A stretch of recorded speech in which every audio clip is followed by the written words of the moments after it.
All right. Hi, everybody. Good morning once again. This is Rahul from KGISL, and thank you so much for joining in for this webinar today. Right. I'm sure all of you guys are very, very excited for this. Trust us, we are very excited to bring this content to you today, right? Because we are joined in by our friends from UiPath as well for this discussion today. Right. So quickly, let me introduce the speakers for the day. We have Andrew McBean, who's the director from UiPath Thailand. We have Kumyong, who's the team leader for pre-sales lead for UiPath in the ASEAN, and my colleague Apacha, who is a pre-sales consultant for Thailand. Right. So hi again, I'm Rahul, and I head the sales for RPA and intelligent automation here in Malaysia. So let me quickly kick off the discussion with a small brief introduction about KGISL. I'm sure most of you are aware, but I'll just give you a quick minute or so, right?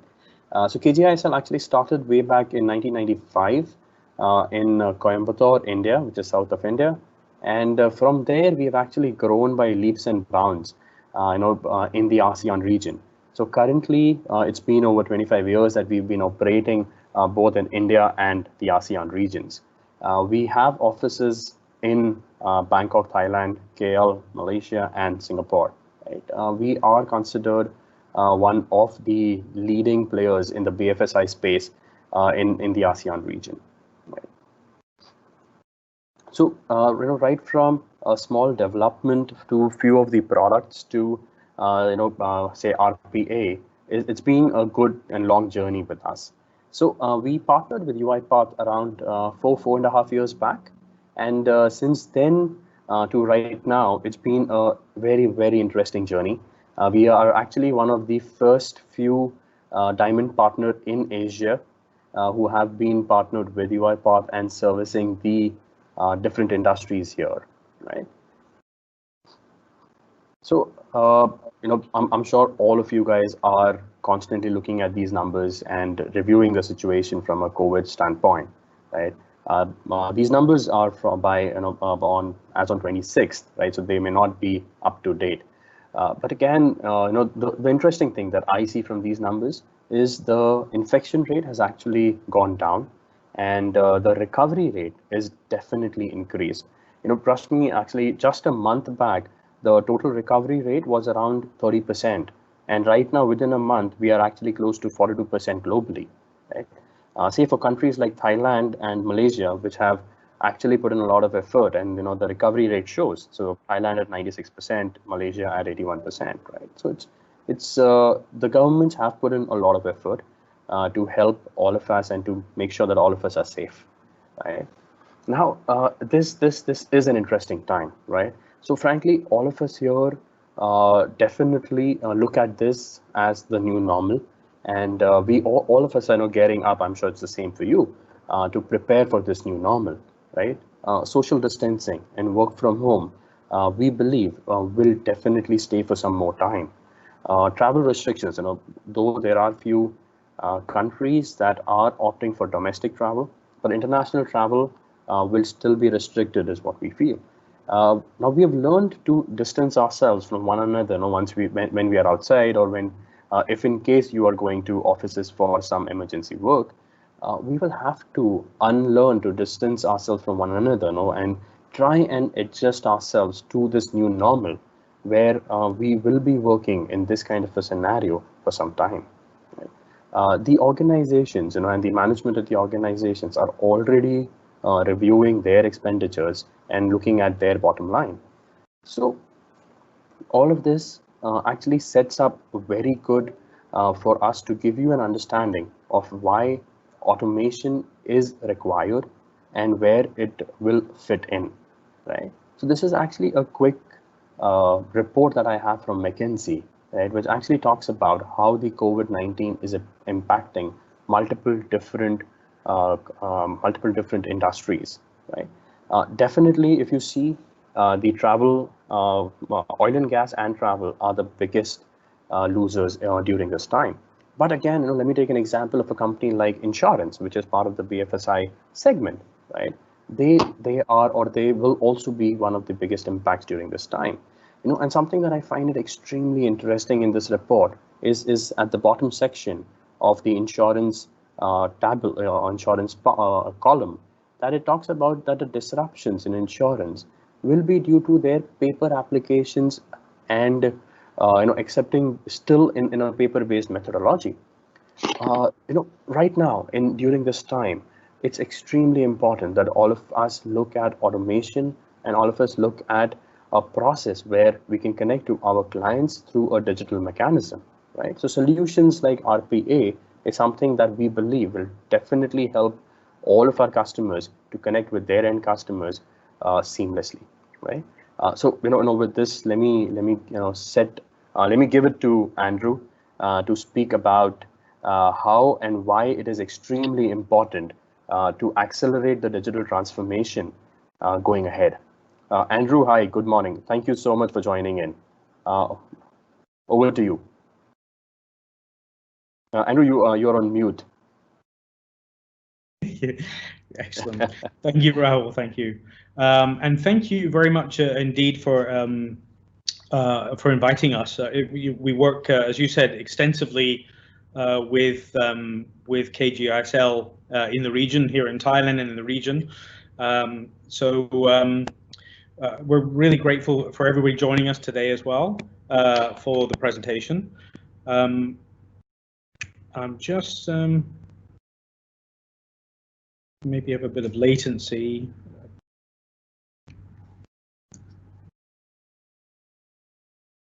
There we go. Sorry about that. So just by way of an introduction, the hyperautomation, the RPA space has changed dramatically in the last 12 to 18 months.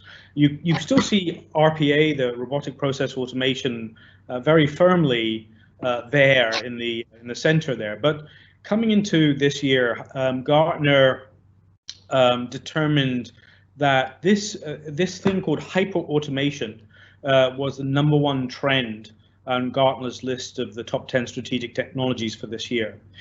And really, it's RPA is still very much in the center, but you can see that this area has deepened and broadened, and now Gartner have coined this term hyperautomation. And this is extended to, for example, process mining, where process mining and task mining, in fact, so this sort of process discovery, if you like, the how we can discover processes within the organization that are best suited for automation. And that there's a lot of workers, and I'll briefly talk about that in a second. A lot of work has gone there. Also, the AI skills, machine learning. There's also long-running workflows, which are really sort of a handoff between robot, human, robot, human, robot, human. That some of those processes, in fact, can be very long. But of course, you need that to be automated as well, to make sure that the robot's just not waiting for a response, that the robot can do something else while it's waiting. So that management of that long-running workflows, and advanced analytics as well. I mean, one of the interesting things about some RPA projects is that they might start well, but at some point they come to almost a sort of a wall, maybe a paper wall, because it's hard for the organization, for the center of excellence or the PMO to justify those to the business. And so this idea of the advanced analytics to make sure that it's very clear how this investment that people are making in this technology is returning value to the organization. So the RPA space itself has definitely broadened, and somewhat, of course, in response to that, our own product portfolio has also broadened and deepened. Traditionally, you may know UiPath a little bit more, really just in the sort of build, manage, run space that you see there, the blue, orange, and pink spaces. And again, also going back a year, inside an organization, you might have really sort of a fairly small triangle of people who are working on automation. You might have the center of excellence or the PMO, who would be working with business users perhaps, or leaders, business leaders. And that would be a relatively small triangle within the organization to try and identify processes that could be automated, should be automated. But now this discovery is actually very, very important, because the discovery effectively now makes that triangle much broader. In fact, can absolutely embrace the entire organization now. So, as a person who comes from the business myself, I know that the people who are know where the issues are the people who are working with the processes every day, which is really the users. And so now new software allows us to really democratize the process of process discovery, and lets the users participate in the process of bubbling these up to the center of excellence, and automates the entire process of not just finding those ideas, but also being able to attach potential value to them, so that the COE know what could give sort of best bang for the buck, as it were. But also, once those have been developed, cascading those to the users who could benefit from those automations as well. And that whole thing is now automated and somewhat gamified as well. So it's because that's how a lot of people now are using social media and their phones and so on. So that process can be gamified. But also process mining. This is sort of really deep stuff of really diving in deep into some big IT processes and determining where bottlenecks are and things. Software can do this very powerfully now, and much more. The developments in this space is happening very, very fast. And even things like task mining and task capture. So we have software, for example, that can sit on the PC and can identify common processes which could be automated, and we'll actually show those to the COE. You'll actually monitor the processes and bubble those up to the COE and say, these are tasks which are common, where lots of people are kind of having the same issue, and these seem to be ripe for automation. And in fact, when you decide to do that, you can actually record the screen, just record the screen, and it will turn the entire process into a statement of work on Word, just by recording what they've been doing. And that's something that can be given to the developers and also to the COE. Also, now on the build with Studio X, we also now have software where citizen developers can participate in the process of developing robots as well. So this is sort of a more simplified version of Studio with drag and drop capabilities and sort of relatively simple tasks. But the citizens themselves, the users, it's not really just now the domain of IT. It actually can be the developers, the people within the organization themselves can develop their own automations around some things that they may find in the discovery phase. The management side, I won't dwell on too much, but of course management is important. The more robots you have, the more they need to be managed and orchestrated, as it were, with version control and so on and so forth, and running as well with attended and unattended robots. But there's the engagement, the action center I mentioned before, which has got the handoff between the robot and the human, and making sure that whole process is managed so that the robot is not waiting for the human. It can actually go and be doing something else. And once the human responds, it then can kick into action again. So that process now can be managed in engagement, and the measurement, the insights, which as I mentioned before, sometimes is a barrier. Once people start working with automation, they sort of hit this sort of paper wall, as it were, because it's hard for them to go back and say, oh, this is the return on investment we got from that automation investment. So there's really powerful insight software now. It's very visual to be able to determine how robots are being used and best optimized and so on and so forth. So this space has broadened and deepened, as you can see there, and it's much more now relevant to the sort of hyperautomation term that Gartner mentioned before. And not only that, I mean, as Rahul mentioned earlier, that we're a relatively young company, so we've grown really from the internet age, and so everything we have is actually online. So you can be certified online. There's a marketplace online. There's a lot of free automation which is available there. A very extensive partner network, of course, as we work with KGSL. So all of this is actually just readily accessible, and it's freely accessible, and can be used within organizations to train their people on across the whole wide gamut RPA and hyperautomation in their hyperautomation journey. Just switching gears slightly now, talking specifically about COVID, just a few slides on this.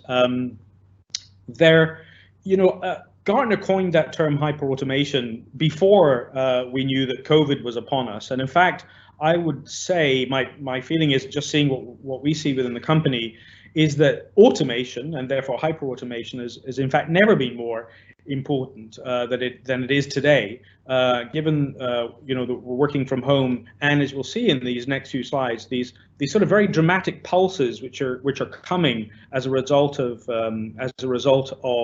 COVID, effectively. This is something that Rahul really touched on before, but of course, across all industries, there is a very significant market capitalization decline. In the example I'm going to give today, I'm going to talk a little bit more about healthcare. However, I see this across many industries, and I'll give examples of that as well, where dramatic pulses are causing extreme tension inside companies financially. So we can dive into that by looking at this next slide. What we saw early, what we saw happening April, May, were these huge spikes of activity. Now you can imagine most industries, even though this one refers to healthcare, most industries went through this. You can imagine hotel bookings, airline bookings, tracing, tracking, inoculations. This one's particularly related more to healthcare visits. We had in Thailand, for example, a leasing company, a car leasing company that had 300,000 calls of people who were going to struggle paying their lease payments. So this has brought these really huge pulses, unusual business activity, and at the same time, as you saw in that previous slide, cash and equity is actually going down. The operational staff which are available to the company, either they're working from home or some of them are furloughed. The operational staff available at the same time is actually also going down. Meantime, you've got a sort of a general trend of your normal transactions, but then these unusual spikes which are coming as a result of COVID. Presumably, and if we manage this well, these spikes will actually start to reduce, but they will continue to happen. And in fact, if we go back into a second wave, we'll actually go backwards into a bigger spike again.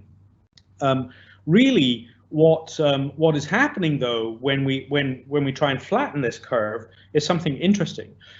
Cash and equity, really, we should look at the operational staff. Suddenly, a lot of operational staff are required to deal with these massive pulses, and a lot of those people are temps. They're not actually permanent staff, and you can see this. You can see this across. Your Amazon are recruiting 20,000 temps, or there's tracers being recruited inside many countries now to help with tracking. Suddenly, you've got these huge spikes of temporary operational staff which are required to deal with these peaks. But at the same time, that puts a real stress on cash and equity and really sort of drives that down. And meantime, your volumes are going up at the same time. And of course, this is not just happening to you, it's happening to your customers and your suppliers as well. So there's pulses kind of everywhere. There's lots and lots of these pulses. And of course, any panic activity sort of drives that pulse back up again, will actually make it more dramatic. So what we really want to try and do is to try and make that into a situation where automation can assist with ensuring that we're not burning through cash and equity, that we can take out that sort of bubble which is created by this sort of these repetitive work that is done by these operational staff, and so using automation to try and smooth that effect within the organization, within the business, is now what we're seeing. So we're actually, this is as we come out of, and in fact this next slide I think helps us look at the phases. They're oversimplified really, but we're coming out of the response phase for the time being at least, and we're moving into the sustain phase. And this is where we are starting. So in the response phase we saw these massive spikes, and we were actually providing our clients with temporary robots. That last case I gave you, the leasing company, we actually gave them 20 robots to deal with those pulses, but they only needed them for a short space of time. They only needed them for 3 or 6 months. So we responded hopefully to help smooth that a little bit as best we can. And now we're moving into this next sustained phase, where we're seeing, as I showed on the last slide, the desire to try and bring that spike down, but not have those big pulses in operational staff, or even in fact recognize that there are going to be probably less people working in the organization in order to preserve cash. And so automation plays an even more important part in that sustain. And then we're going to head into this adaption phase, which is, as Rahul mentioned, is not going to be the normal that we were in before. It's almost impossible to think that we will go back to that normal. There'll be a new normal, and that new normal is occurring not just to you, as I mentioned before, but also to your partners and suppliers and customers. So there's an agility required there, which maybe we didn't have. We all want to be agile, but suddenly there's an increased demand for even further agility. And again, automation really plays an important part in that ability to be able to respond. And as I said, these phases could go sort of backwards and forwards. They may not be a continuum as we see it here. This is hopeful, and we hope this happens. But we are going to move eventually into really sort of more of a hybrid normal, again, where hyperautomation plays a more important task than it was already going to. And so this goes back to what Gartner was saying, which is really that anything that can be automated will be, or perhaps we should say should be. And at the moment, this is what, so we're involved in a lot of these discussions at the moment to help clients sort of shave off that effect from these pulses which are occurring due to COVID. And so just to finalize this, is that we see that therefore these kind of distinct groups that we're dealing with in the organization, from the automation users who are now participating in the process of processes more than ever before. And then you've got the creation, which includes now the citizen developers, either the self-users or power users, and of course the professional developers, and of course helping the Center of Excellence, who are a very important organization within the company to try and make sure that there's governance standards and so on and so forth inside the organization. So these are areas where hopefully our software is helping, and in times of the normal, but especially now the new normal. So that's the end of my presentation. I'd like to pass over to my colleague Kum Young, who's going to take us on a kind of a deeper journey into some of the use cases on COVID-19. Yeah, thank you, Andrew, so much. And I think we have gained quite a lot of insights in terms of your industry, all the pauses, right, and cash flow and time workers and how automation can help. So what I'm going to spend in the next 15 or 20 minutes is to actually run through some of the use cases, right, the COVID use cases that we actually work together with our past partners, together with our customers over the last 4-5 months, since January. And we can take a look at how some of these industry companies, they are using automation to actually help them to deal with certain challenges, certain issues that they actually face. And actually before that, right, just before that, what I will do, just a little bit of latency there. So what I will do is that for the benefit of those who may still be fairly new to RPA, I will just spend maybe 3 to 4 minutes running through what is RPA so that we have a common understanding before we start on the use cases. So RPA, or robotic process automation. So what it is a world of these software robots. Yep, we are not talking about those hardware, that they walk around that you see in movies and so on. And software robots is pretty much trying to emulate the human worker, right? In terms of the mouse click, in terms of typing in the keyboard, and acting as the hand, the eyes of the people. Yeah, but of course, maybe not so much of the brain there. But over the last 2-3 years, definitely we have seen robots getting smarter and smarter. And that's in line with what Andrew also mentioned earlier, right? In terms of the hyperautomation, whereby AI, ML, and some other surrounding technology start to come together, right, with RPA to make RPA able to handle more and more complex stuff, able to handle more cognitive stuff. Yep. So that's RPA itself.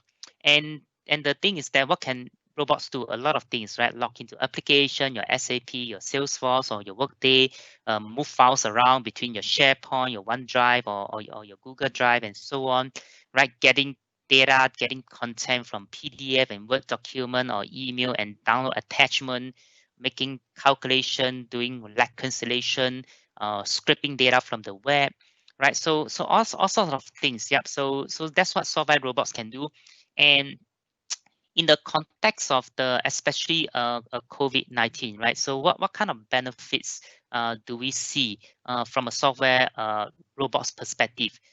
Definitely, there are a few areas, and over the next 6 or 7 use cases, which I'm going to share and talk through later after this slide, we are going to see some commonalities there. Yep. The first thing is that we are going to see a lot of improved efficiency, right, in terms of the benefits of RPA. And like what was mentioned earlier, right, all the pauses and all the sudden surge in activities. Basically, companies are not, built to kind of manage those kind of spike, whereby suddenly, things just go 6x, right, in terms of what you handle, even at your peak period in a particular year. Yep. So there's no way that you can actually just hire enough workers or work fast enough to handle those kind of volume.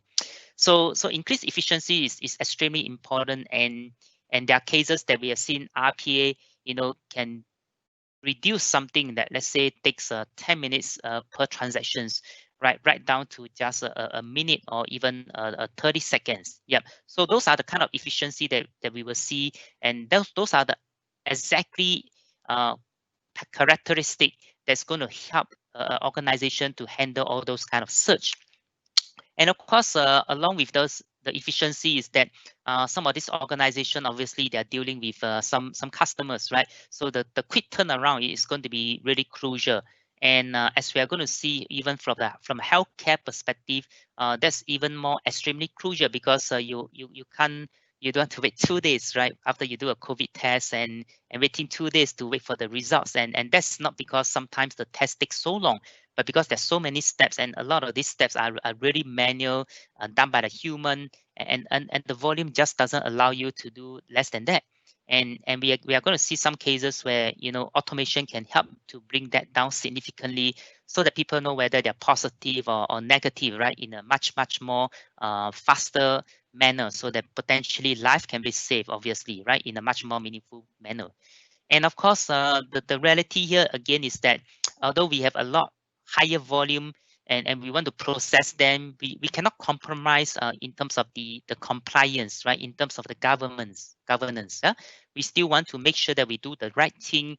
We still want to make sure that the right checks are there, right? We don't want to cut corners that can kind of compromise whether the health, the security, right, or the quality of the products that's actually been delivered, right, that's been produced, right, in a manufacturing plant, for example. So these are some of the aspects of the benefits of RPA. And now what I'm going to do next is that I'm going to run through actually some of the use cases that we have seen. And of course, this is just a small little fragment.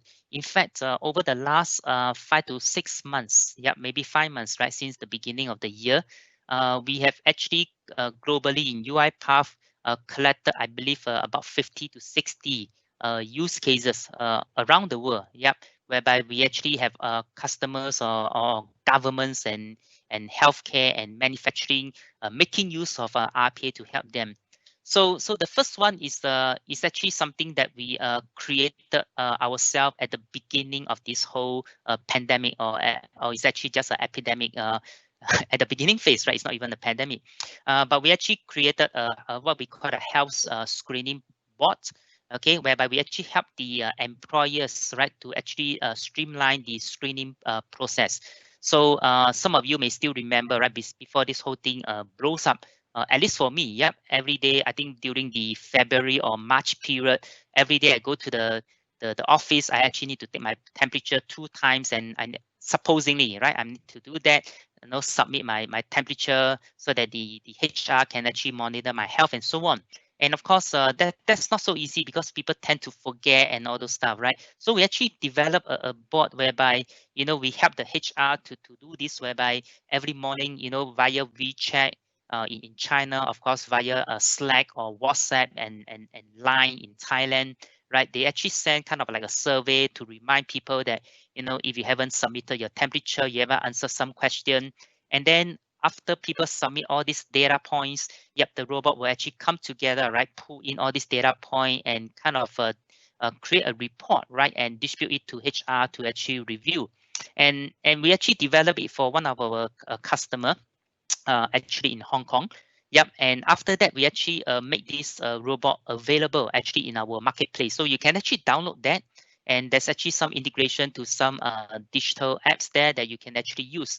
And I think this application or small little workflow, right, will actually be helpful as we actually slowly exit the lockdown, right? Because after we exit the lockdown, like we mentioned, it's going to be the new normal, right? Whereby probably every time we go to the office or somewhere, right, we will need to take our temperature, and HR may still kind of enforce, right, the temperature taking for the next 6 months or 9 months until we get a cure or we get a vaccine. So this is going to be useful, and you can take a look at our marketplace for that. So that's one of the things that we do. And then the second thing is that switching back to healthcare, right, the most hot area there. In one of the clinic, right, the Cleveland clinic is actually in the US. So basically, people come in and they need to do a COVID test, right? And what happens is that there's actually a lot of steps there, right? In terms of actually checking whether the data of the patient, whether they're already existing or is a new patient, and that needs to go through a Citrix environment. You need to actually register the patient details, all right? And then after that, there's a whole bunch of printers there, and you need to kind of, direct your printing to the labels and kind of label them and so on. And the thing is that this whole thing will take a human something like a 2-3 minutes to execute. Maybe it doesn't sound a lot in a normal time, but in the COVID time, when there's thousands of patients, right, in one clinic, in multiple clinic that needs to be tested on a daily basis, that actually creates a very, very huge burden, right, on the nurse, on the admin staff. So with a robot, which actually built within 48 hours, that kind of reduced the whole 2-3 minutes into a 14 to 16 a second, right? And with thousands processed on a daily basis, that actually is a tremendous amount of time that is saved, right? In terms of shortening the time of people waiting, right? There's an average of 6 hours of waiting time, okay? And having people, right, knowing the results as early, right? Because there's obviously a lot of anxious there, right, in the mind as you actually wait through the next one day, 24 hours, right? Things going through your mind, and I'm positive, negative, what am I going to do, right, if I'm tested positive? So this is actually very crucial, not only from the aspect, but also, having the robot making all this checking and data entry is going to be extremely critical in terms of the accuracy, right? Imagine some typo mistake and you couldn't find the patient data there when he or she is actually an existing patient, and maybe there's some allergy to some drugs or whatever that's kind of missed out, right? Because you actually got the wrong patient and so on, and that could cause some very, very serious health implication. So that's one of the things that we do in the healthcare. Maybe another one that we want to look at is say chemicals, but it's actually more of a manufacturing. So hand sanitizer, I think everybody knows, right? So hand sanitizer, your glove, or even your mask, definitely, right? So those in the February, the March time when the whole spike and the whole thing spread throughout the world, there's a huge shortage, right? Even if you willing to pay, you pretty much can't get your hands on it. So we have this company, right, hygiene company, and they start to have a 10 times in terms of the orders, for the hand sanitizer. And this is actually a plant in China itself. So pretty much they cannot keep up with all the orders, right? With the 10 times increase and the fact that some of the team members right, in the operation, they actually quarantine, right? They can't even work. Yep. So with a reduced workforce, with a 10x increase, there's no way that they can actually process something like 16,000 orders a day, right? And that's compared to just about 1,005 in the normal days, right? And basically there's like 85 of the different SKU that they need to do, and which take 2 to 3 minutes. So very, very quickly they kind of deploy 20 unattended bots to actually help them, right, to handle all this process, so that the orders, right, the sanitizer can actually be distributed to the retailers, so that the people like you and me can actually get our hands, right, on some of this sanitizer. And then another one, financial service. Yep. So the whole financial service is like in a wide swing, right, up and down and so on, right? So in a day, sometimes a thing can just swing 10%. And along with all this swing in prices, what is also observed is the trading volume, right? Much more important is the spike in all this trading volume because of COVID, whereby people, there's mass selling, but that's also people, right? Traders or investors or people like you and me, right? That actually may want to capitalize and start to buy certain shares, right? Which they believe is actually abnormally depressed, right? Because of the pandemic. So basically, there's a huge amount of volume, and some of them can be even 300 or even 600% increase. And what does it mean is that this actually poses a lot of spike in activities for the back office, right? In terms of trade allocation, in terms of reconciliation. So that's where we have this financial services client. And the good thing for them is that they actually have already been using robots even before this to do some of these allocation and reconciliation activities. And with the big search, right, and pulses and so on, what they need to do is really just to actually deploy additional robots. Yeah, because the process is already working. Yeah, but one or two robots that they have cannot handle that kind of volume. So they actually just need to, get additional robots to actually handle the search in the transaction volume. Yep. So that's yet another use cases that we have. And then government. Yep. So same thing, right? Monitoring of the employee health. So they do it a little bit different here in the sense that our partner actually built a solution, right, for the government customers, so that they actually kind of send out a daily health survey, various questions, right? What's the temperature today? Where have you been? Okay, what's your travel history? Do you actually take the train and so on?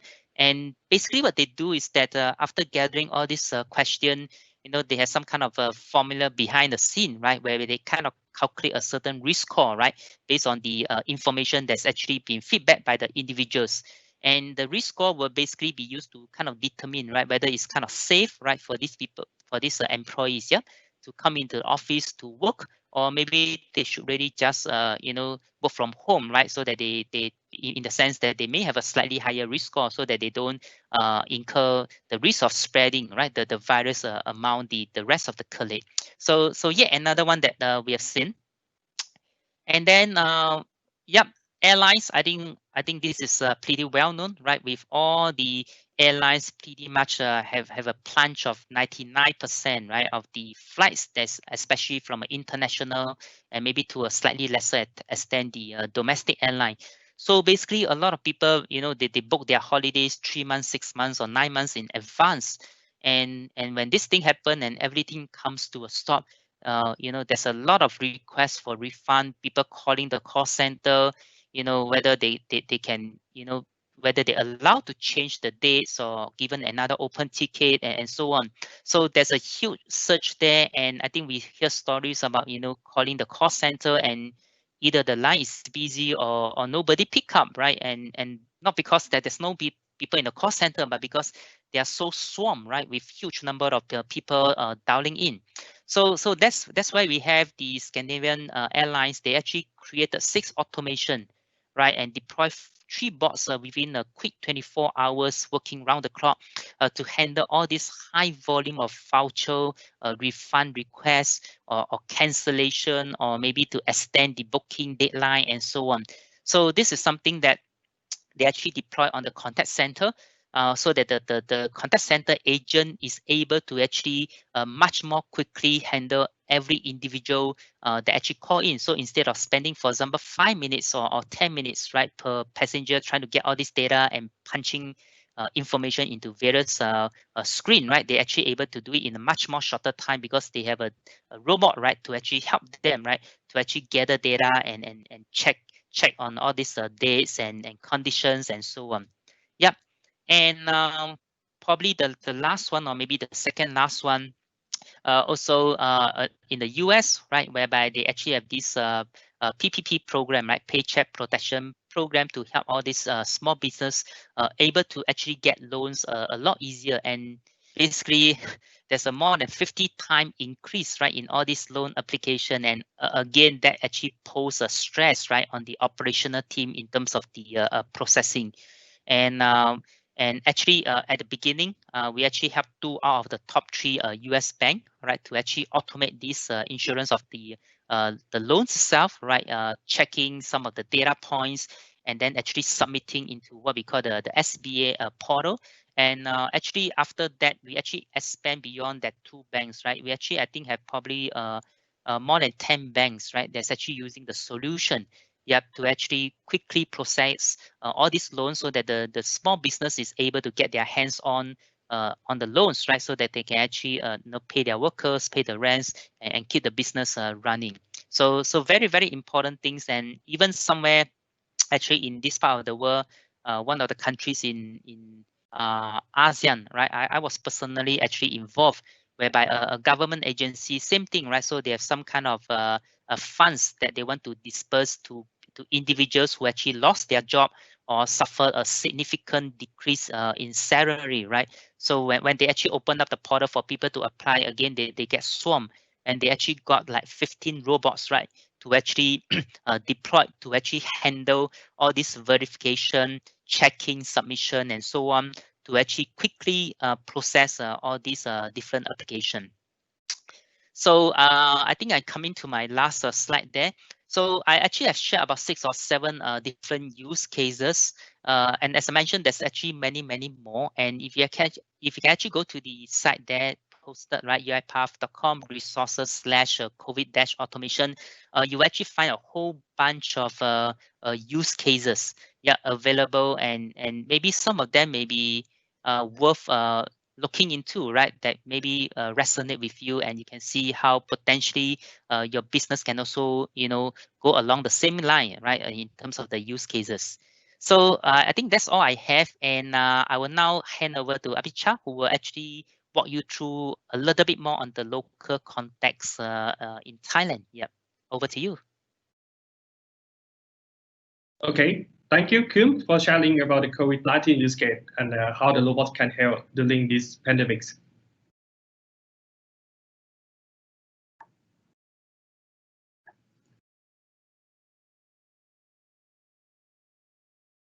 Okay, hi everyone, I'm Abhishek from KTSL Thailand.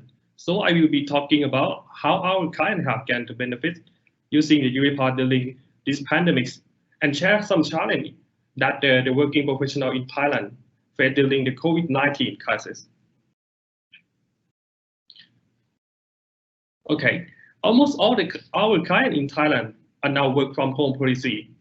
Due to the COVID-19 by the end of March 20, which was the new challenge in Thailand, just like the entire world, because the home environment was not ready for operational user to work. And simple facilities like the internet connection at home were unstable, sometimes lower, and the security control measure limiting the access to the internal system affect to the operation user. Besides the pandemics, business operation across all industries continue to function as usual, and operation team need to deliver the work followed by the standard and service level agreement. As you see the reference from the Gartner Global Research, only 24% of people were willing to work from home, but the other 76% were not ready to work from home. But COVID-19 has failed them to do. Normally in Thailand, people work at home, at the office, co-working space, and some people work at the public space like the coffee shop and cafe. And due to the COVID-19, those spaces remain closed by policy. and the social distancing was applied to everyone. Another challenge was the work from home operation user might have faced some issue when using application, VPN, laptop, or VDI. Normally at the office, IT team can come to the user table and fix any issue for them. But now, both of the IT team and operation team are working at home. And this is a new challenge for IT support team as well.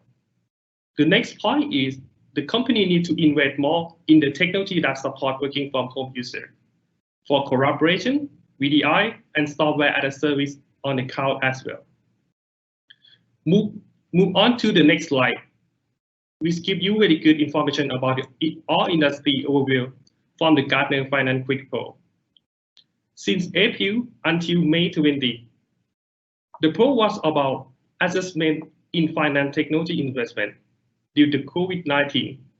And the poll showed that 24% of respondents increased that spending on the RPA technology and workflow automation. This is the highest percent increase if compared with the other technology investment. That means all industries have the same vision to use RPA to support the business in such extreme situation. Moving on to the next slide. Let's see the benefit of the UiPath RPA that support our key JSL client in Thailand. Our client can use the UiPath robot to be their workforce for any operational support, like the routine operation activity. The robot will stand by for any request from the email or the ticket system. For example, if staff need to work on the report, this process can be done by the robot, like getting the data from multi-system, like SAP, Salesforce, CRM, any back-end call system in the company. So the robot become really good tool to connect with any system and any platform. And the robots can also monitor any urgent request, allow the call 24 hours from the staff and client. The robot can take the action and return with very fast response. And for some business that have really high volume or the big number of transactions due to the COVID-19, the robots can handle extreme high volume instead of peak careless condition. And the robots can handle very fast and provide very good accuracy. COVID-19 crisis made the digitalization technology come further in Thailand. And we see that UiPath robot have fully support those change needs in the technology as well. And many clients in Thailand also look for AI and machine learning to top up the intelligence on the robot. As you see in the latest release, UiPath RPA also fully support both API and machine learning technology. As my experience with clients in Thailand, most clients get the benefit from the UiPath RPA in part of the return of investment, customer satisfaction, service level agreement, compliance, and no error on the sensitive data, no recovery cost for any human mistaking. And so the UiPath robot became the right answer for many clients in Thailand to achieve their business goal.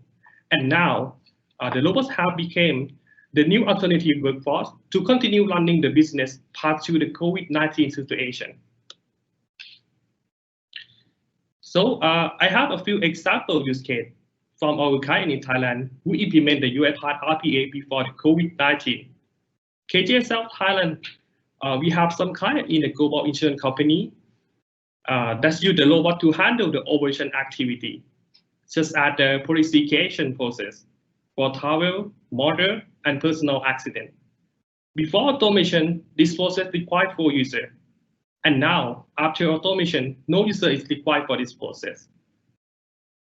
And during the COVID-19, the robot generated over 7,000 policy creation in 2 months without any user interaction. And the robot provide really high performance to handle the maximum volume of daily, over 800 policy creation. Another process is the bank reconciliation. Before automation, this process required 2 users. And after automation, no user is required for this process as well. During the COVID-19, the robots handle the daily operation for 15 bank reconciliation without user interaction. The next client is from the manufacturing industry that use the robot for order generation. process. Before automation, this process required T user, and after automation, no user is required. The robots can handle other operation over 1,000 transactions during the COVID-19. And the next one from the energy industry that use the robot for account settlement process. 452 account. Before automation, this process required 8 users. And after automation, no user is required on this process as well. The robots can handle account operation over 20,000 transactions in 2 months during the COVID-19. Okay, with that, I will up my session and thank you for listening. And I hope my sharing would benefit you. The next section would be a Q&A. I will pass you over to Lahu. Hi, Apucha. Thank you so much. Hi, all. I hope you've had a good understanding of why digital transformation is required during this time and how it can help. UiPath is definitely helping the community at large and our clients by these solutions. We ourselves are reaching out to our customers and helping them out, right? So from a Q&A standpoint, now we've received few questions from you guys, which we have shared, which we have responded back, right? Please feel free to send in more questions as we go along with this. So maybe let me take few of the questions, and Kumyong, maybe the first one you could help us answer, where the quick question is, are the RPA solutions available over cloud? Sorry, I didn't catch the, I didn't catch the last part. Are the RPA solution what? Available over cloud. Oh, yes, definitely. Yeah. So we actually have our cloud solution, full software as a service, right? For the orchestrator available in the cloud since actually late last year. And actually, for those of you who have been around in UiPath for a while, actually our community cloud, right, which is free for the community, actually has been there for, I think, at least 2 years or 3 years. Yeah. Correct. True. All right. Thank you for that understanding. There's one more quick question is, can anybody log on to the UiPath Academy and go through the courses online to get an understanding? So I believe that that is definitely possible. So team UiPath Academy is open and available to everyone, right? We can share a link to you post the discussion and post the session, and please feel free to log on and learn more about UiPath there, right? Maybe one quick question which we have published is are there use cases of hyperautomation in education industry? Actually there is a published use case on UiPath website about Australian university, right? So we'll be happy to share that across with you or with all of you as well. Right.